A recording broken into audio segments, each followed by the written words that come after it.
Hello traders. हमारे पास gold की live trades open है जिसके अंदर आज आप लोगों के साथ गोल्ड की स्ट्रेटजी को डिस्कस करते हैं और इसका जो बेसिक कॉन्सेप्ट्स और मेथड है आप लोगों के साथ शेयर करूंगा। तो वीडियो को पूरा देखें ताकि आप लोगों के कॉन्सेप्ट्स क्लियर हों। हमारे पास जो गोल्ड की सेलिंग पॉइंट्स थे वो 1930 के एरिया से हमने इसको सेल किया। उसके बाद फिर नेक्स्ट सेलिंग हमारे पास इसकी 1910-11 के एरिया से भी हमने इसको सेल किया हुआ है। ये वो पॉइंट्स है जिनके ऊपर हमारे पास गोल्ड की सेलिंग थी। कुछ लोग मार्केट के अंदर गोल्ड को बाई करते रहे होंगे, उन्होंने गोल्ड को बहुत ज़्यादा बाई किया है। जो भी एरियस थे उनके पास जो भी स्ट्रेटजी यूज़ कर रहे हैं, आप एक अच्छा मेथड को सीखें, एक अच्छे मेथड के थ्रू काम करें तो मार्केट आपको प्रॉफिट देगी। अगर आप मार्केट के अंदर कुछ लेना चाहते हैं तो उसके लिए आपको पहले लर्न करना पड़ेगा, अपना मेथड अच्छा सीखें, उसके ऊपर प्रैक्टिस करें और उसके बाद ही आप मार्केट से प्रॉफिट जनरेट कर सकते हैं। वरना आपको मार्केट के अंदर प्रॉफिट जनरेट करने के लिए सिर्फ 5 7 10 पिप के बाद आपका एसएल हो जाया करेगा, या फिर मार्केट के अंदर छोटे से प्रॉफिट के बाद मार्केट 100 पिप्स आपके अगेंस्ट चली जाएगी और आप मार्केट के अंदर ट्रेड्स को होल्ड करके बैठे रहेंगे।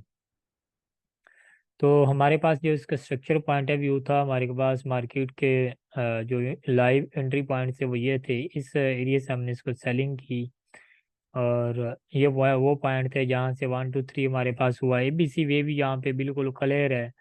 और अगर हम इस एरिया के अंदर देखें तो हमारे पास यहाँ से कोश पैटर्न हो चुका था, जिसके बाद हमने इस एरिया से इसको ट्रेड पिक किया। और अगर छोटे टाइम फ्रेम के अंदर देखा जाए तो मार्केट के अंदर इस एरिया के ऊपर इंस्टीट्यूशनल कैंडल का भी एक बहुत अच्छा अप साइड पे फ्लो था। जब मार्केट इंस्टीट्यूशनल कैंडल को लगा के वहाँ से जो बायर थे उनकी लिक्विडिटी को उन्होंने ग्रैब किया है, बायर कैंसिल किया। और जो वहाँ पे ये वो एरिया था जिसके ऊपर ये एरिया, इस एरिया के ऊपर जो जितने भी बायर थे उन्होंने बाय स्टॉप किए हुए थे। आप लोगों में काफ़ी लोग ऐसे भी होंगे, दोस्त होंगे जो अ, एक रेजिस्टेंस के अप साइड पे या सपोर्ट के अप साइड पे आके बाय स्टॉप या सेल स्टॉप के आप पेंडिंग आर्डर लगाते हैं। ये वो एरिया जिसके ऊपर पेंडिंग आर्डर लगे हुए थे बाइंग के बाय स्टॉप। अब इस एरिया के अंदर जो जितने भी बायर थे उनकी लिक्विडिटी ग्रैब हुई और उसके बाद जितने भी सेलर थे उनके एसएल हुए। मार्केट के अंदर जो स्मार्ट मनी है उसने बाई को भी अपने अंदर ले लिया और सेलर को भी ले लिया। और उसके बाद फिर मार्केट का फ्लो स्टार्ट हुआ। फिर उसके बाद इसने पूरा एक रीटेस्ट लगाया, एक कंफर्मेशन दिया कि उसके बाद अब मार्केट सेल साइड पे जाएगी। फिर उसके बाद मार्केट सेल हुई 150 60 पिप के लिए। फिर नेक्स्ट डे मार्केट मूव किया और नेक्स्ट डे मूव किया इस एरिया से मैंने इसको सेल किया। उसके बाद मार्केट की वेव बहुत प्यारी वेव है, इस वेव के अंदर भी हम बैठे रहे मार्केट के अंदर। अभी ये जितना भी एरिया था इस एरिया के अंदर मार्केट एक रेंज रेंज कंसीडर कर रही थी, एक रेंज की शेप में थी। और कुछ लोग इसको ऐसी जो फेज होती है उसको अकोमोलेशन फेज बना के फिर इसको वो कहते हैं कि इस एरिया से ये बाई होगी, उन्होंने इस एरिया से इसको बाई किया होगा। ये वो एरिया था कि ये बाय वाली साइड पे जाएगी, लेकिन ऐसा नहीं होता। फेजेस को रीड करने का भी आप लोगों के पास एक नॉलेज होना चाहिए कि ये डिस्ट्रीब्यूशन फेज है, अकोमोलेशन है या रीकमोलेशन है। तो phase as a price action को हम देखते हैं कि प्राइस एक्शन के अंदर इसकी क्या जो इसका मार्केट का जो नेक्स्ट मूव है वो क्या होगा। लेकिन मार्केट 100% प्राइस एक्शन को फॉलो नहीं करती। जस्ट आप लोग इसकी छोटी मोटी ट्रेड के लिए इसको पिक करते होंगे, कुछ बड़ी ट्रेड लग भी जाती है। एक्चुअल जो कॉन्सेप्ट है वो तो स्मार्ट मनी का है। अगर प्राइस एक्शन के ऊपर ट्रेड पिक करें तो प्राइस एक्शन तो आपको कुछ जो ट्रेड देगा वो भी 10 20 30 पिप्स या मैक्सिमम 100 पे जा सकती है, वरना कोई ज़्यादा ट्रेड वो गोल्ड के ऊपर नहीं जा सकती इतनी। और बिल्कुल छोटे स्टॉप लॉस के साथ आप लोगों के पास बिल्कुल स्टॉप लॉस आप लोगों के सामने है। उसके बाद फिर मार्केट ने एक फेज, जब ये एरिया ब्रेक किया है ये वाला अपनी रेंज को ब्रेक किया, उसके बाद मार्केट फिर अगेन एक रेंज को कल के जो न्यूज़ है उसके बाद फिर मार्केट ने एक रेंज को जो किया हुआ है। अब ये वो रेंज है, आप इसको कह भी सकते हैं कि इस एरिया के अंदर मार्केट रेंज का टेस्ट लगा चुकी है। और उसके बाद फिर मार्केट, अगर इस वेव को देखा जाए तो मार्केट की ये जो वेव अभी चल रही है ये वेव इस एरिया के अंदर आ सकती है जो 1930 तक की प्राइस है। अब अगर ये एरिया ब्रेक करती है मार्केट, ये बड़ी एक स्ट्रांग एरिया है जिसके ऊपर मार्केट की 902, अगर मार्केट इस एरिया को 90234 की प्राइस को ब्रेक करती है तो फिर और ज़्यादा सेल साइड पे चली जाएगी।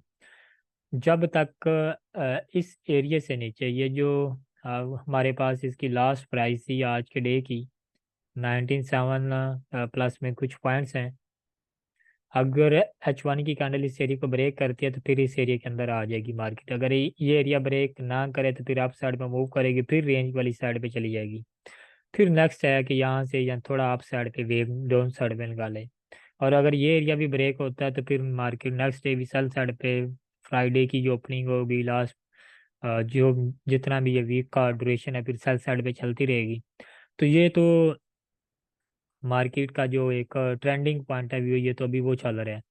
अगर इसके अंदर कोई मार्केट के अंदर ओपन ड्रेस की या फिर इसके अंदर कोई न्यूज़ की सिचुएशन आती है तो फिर मार्केट के अंदर अगर यूएसडी वीक होता है तो मार्केट फिर आप साइड में मूव कर सकती है। ये वो पॉइंट्स है जिनको आप लोगों के साथ मैंने डिस्कस किया।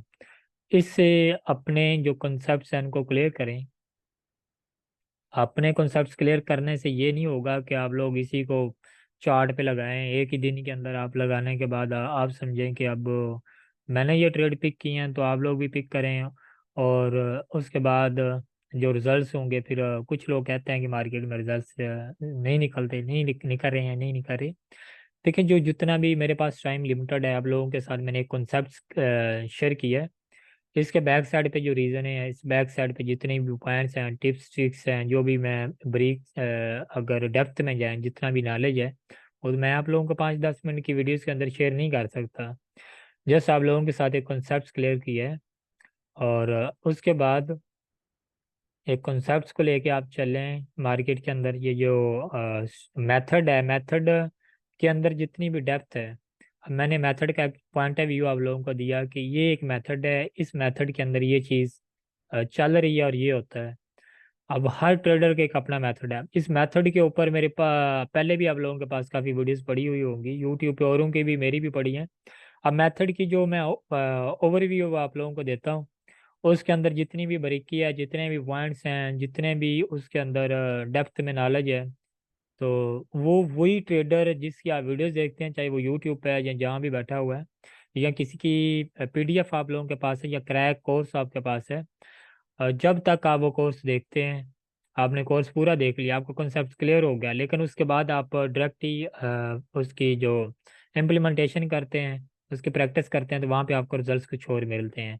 उसकी रीज़न बैक साइड पे ये होती है कि वो जो ट्रेडर है जिसका आपने मेथड देखा, जिसकी आपने वीडियोस देखी, पीडीएफ देखी, वही वही बंदा जानता है कि उसके अंदर जो ब्रीकी है और उसके अंदर जो ट्रेड को पिक करना, एंट्री पॉइंट, एग्जैक्ट पॉइंट, जो भी सीन है वही ट्रेडर बेहतर जानता है, क्योंकि उसने वो मेथड यूज़ किया होता है। मेथड की हाव ना उसी को होती है। वही बंदा आपको ही मेथड का जितना भी A to Z इंफॉर्मेशन है वही दे सकता है। तो मिलते हैं अगली वीडियो के अंदर। Thank you.